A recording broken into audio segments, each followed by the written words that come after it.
What's up everyone, Christian Duke from StrengthAddicts.com here at the Parrillo Performance Gym with nationally qualified NPC women's physique competitor CARRIE RAPP. CARRIE, how's it going today? It's going very well, Christian. Thank you for having me. Awesome. Thank you so much for inviting me to this great facility. There's going to be some videos coming out here on Strength Addicts and also on the Parole Performance channel. As I had told you before the interview, I have my canned question, which I have to ask everybody, you know, it's a tradition, and we have a lot to talk about. But if you can tell the folks at home, when and why did you very first get started weight training? And once you've done that, talk to us about who or what inspired you to get on stage to compete. Well, that's a really good question. Thanks. I would say that there was a seed planted in 1993 when I first saw a television series called The Adventures of Briscoe County Jr. And there was an episode in that series called No Man's Land, and it guest starred Cory Everson.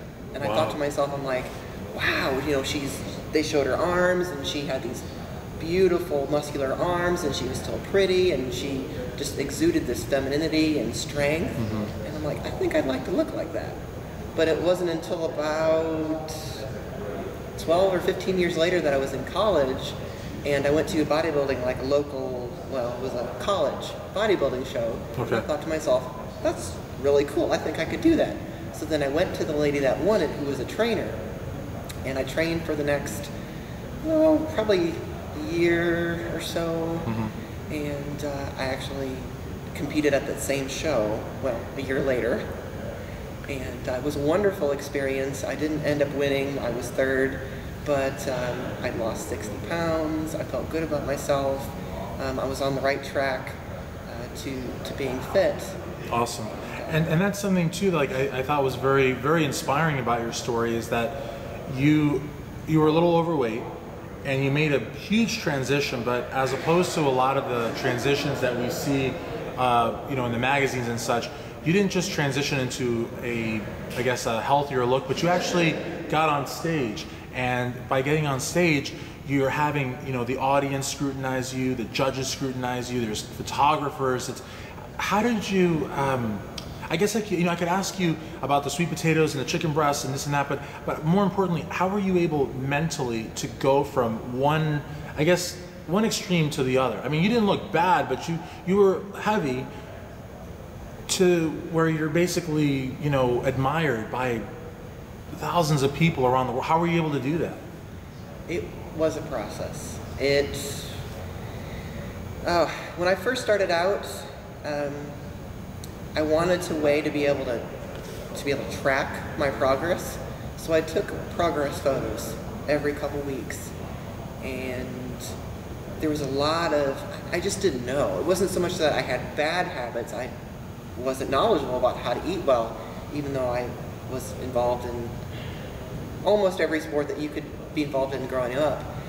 I just didn't know how to eat, didn't know how to train. So it was very much the start of a journey to learn how to eat and fuel my body, to learn how to train and sculpt my body into the vision.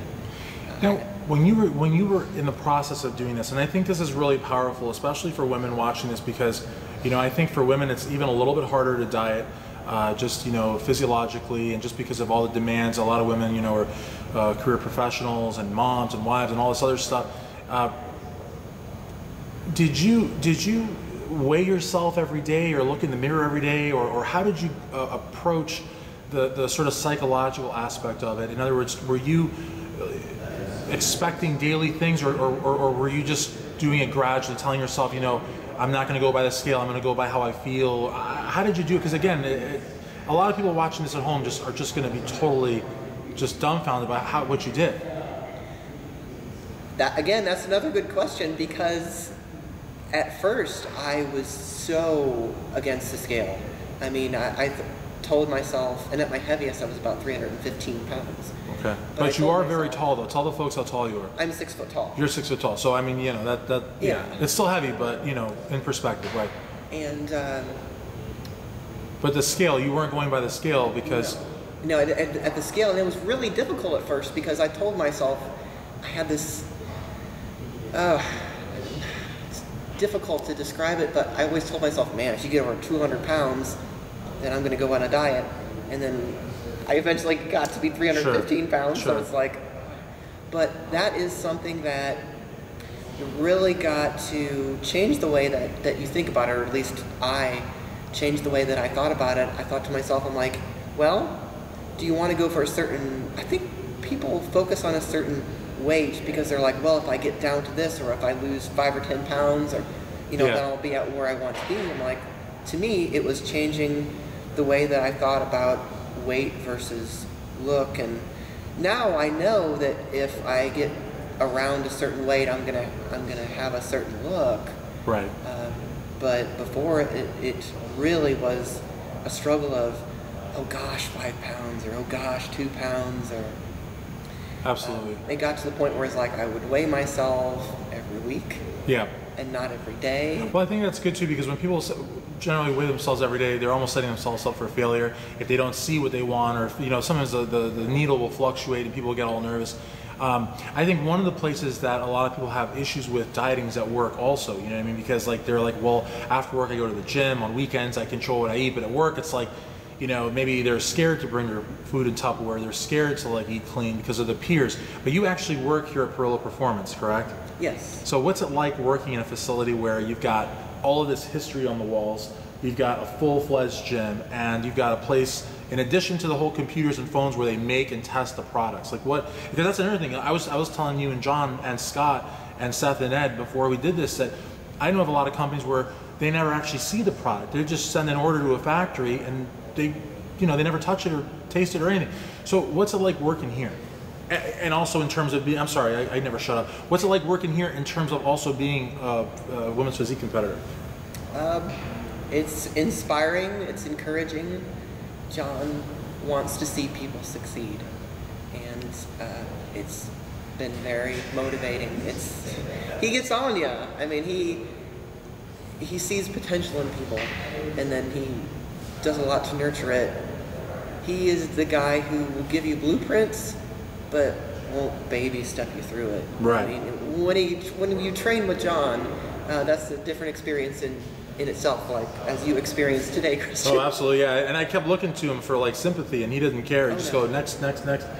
Now, so that's cool. No, and I think that's awesome also, because you're really in the industry, and not only that, but on Facebook and social media, you're always putting up posts, always encouraging people. They see your story, and I think it's really powerful. It's the difference between saying it and having done it. You know what I mean? I think it gets so much more credibility.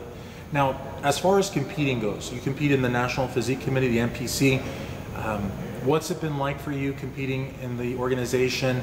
Are there any memories that you have? I know you've not done a lot of shows, but you've done a few and you've placed very well. So what are your thoughts as far as competing thus far in the NPC? It's what I've discovered since I started competing in the NPC in 2011, and I actually didn't compete at all in 2015. Okay. It's a network of knowledgeable people, a network of people from all walks of life. And it's not just people who get into it wanting to be bodybuilders. Right. It's, you know, with the addition of bikini, with the addition of men's physique, and now classic physique. All types of people with very many goals. And at the end of the day, it's not how good of a bodybuilder is. It's also getting to know the people. Absolutely, yeah. Who they are. I've noticed that, and you know, it's something I've said on like the various shows I've been on, is that the NPC is the amateur, I suppose, federation in America, the feeder to the IFBB, but the way that the NPCs run the shows, the depth of the competition, it's really like on the level of pro leagues around the country, around the world, I should say. It's a really, really high-end organization. Nobody just happens to get a pro card, you know what I mean? You have to really fight for it. But like you said also, there's a lot of camaraderie, like with the promoters and the judges and the audience and the competitors. I love it. I think it's great. So let me ask you, as we move along on the interview too, what plans do you have for 2016? I mean, because, you know, 2016 is what, like a week away or something, a week and a half away. What are you looking to do? I know you said you didn't compete in 2015. Are you looking to compete in 16, or is it going to be more work at Parole and maybe more social media? What do you have planned? Oh yes, I continue to plan on working for John, and then I actually have a show Awesome. Scheduled. The first show I'll compete at will be the Pittsburgh Championship. Wow, you even said it out loud. That's awesome. No, sometimes people say, I have a show planned out, and I'm like, what is it? I'm like, not going to tell you, but you have it planned out. Awesome. Yes, I'm laying down the gauntlet. Excellent. I will be competing awesome. at the Pittsburgh show. Yeah, that's a Germanian show, right? It's a big show. Yeah, awesome. Yeah. And as far as social media goes, you're very active on social media, and I think a lot of amateurs and pros could stand to learn from you in that. Is that social media is an undeniable part, I think, of the bodybuilding and fitness landscape, and you're very active on there. I think you have like 4 accounts or something like that, which is crazy. But you have so many friends, and I know you don't like to turn down friend requests, so you just have to get more accounts.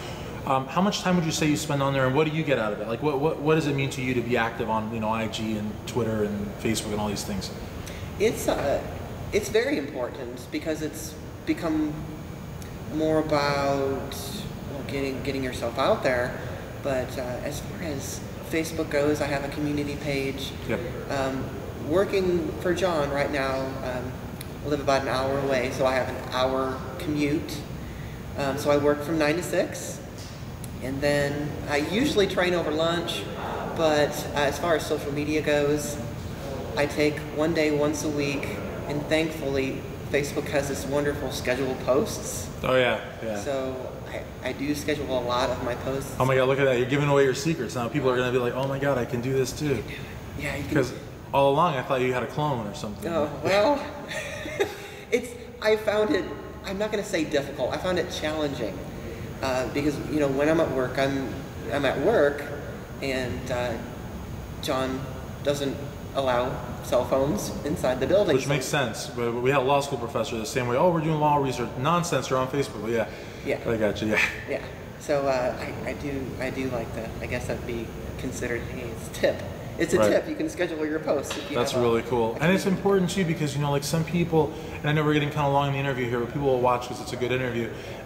Sometimes people say, oh, I have an athlete page or I have a group or whatever, but they never actually put up any posts. They don't put up, whether it's recipes or pictures or video, they don't do anything, or even reposts, they don't do anything. So it's like they wonder, why am I not getting popular? Well, because it's like, social media, you have to kind of like water the plant. I mean, you have to water the plant, and people really appreciate that. And the stuff that you put up, I think, is also very inspiring. So I think it's really cool. Now you're going to do a show also, which I think is really cool. As far as last question, second to last question. I always leave the last question last, but second to last question. Last year's Olympia, this year's Olympia, did you watch it? And what do you think about Juliana Malacarne as the reigning Miss Women's Physique Olympia? I think Juliana is a wonderful example, both physically and as a person. And she's a fantastic champion. I think that she keeps getting better. As far as the first Miss Physique Olympia, I'm wondering if will Dana Lynn come back? Yeah. So many of us are. I mean, she's such a phenomenal athlete and has so many ventures and this and that, and she's so popular. I mean, at the Arnold Classic, I see so many Dana Lynn Bailey lookalikes. The hair, everything. I think that's a kudo to her. So who knows? Who knows? The last question, the most important question, CARRIE RAPP, who would you like to thank for where you are today? Oh my gosh. Well, first off, I'd like to thank God. Awesome. But after that, I want to thank Scott Canazzi, my fiance. Yeah, I was blinded by this rock on your hand there. Oh. Is that your ring there? That's cool. Very cool. Actually, hold that there for a second. Very cool. All right. Yes. That's a story in itself, but that was a wonderful relationship that started and matured to be, life partners, I guess. How long have you guys been together? We've been together for 5 years now. Statistically, most marriages don't last 6 months, so you've been 5 years together. That's awesome. It's like, yeah, most marriages, the ink isn't dry yet, and they're like at the divorce court. But yeah, that's awesome.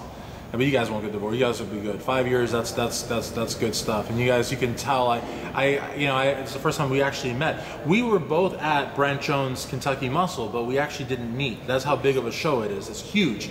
But yeah, we've been talking for years, and I just think the world of both of you. And I could see now you guys are inseparable. So that's awesome. So who else would you like to thank? Anybody else? John Parrillo. Awesome. He is the blueprint guy. He is the Prince of Pain. For sure. I can't say enough good about John and Dominique, his wife. For sure. They've both been very supportive, and you know, I can't say it enough. They love people, they see potential, and they want to see you succeed. They're excellent. Fantastic. And I know a lot of people are going to watch this, and I'm sorry for lying to you. I told Carrie here this is going to be a 3-minute interview. It's 15 minutes, but it's totally fine. I love it. I'll probably watch, 5 of the views will be me. I'll watch this at least 5 times. But I want to thank you very much for taking the time. For nationally ranked women's physique competitor Carrie Rapp, Christian Duke, StrengthAddicts.com.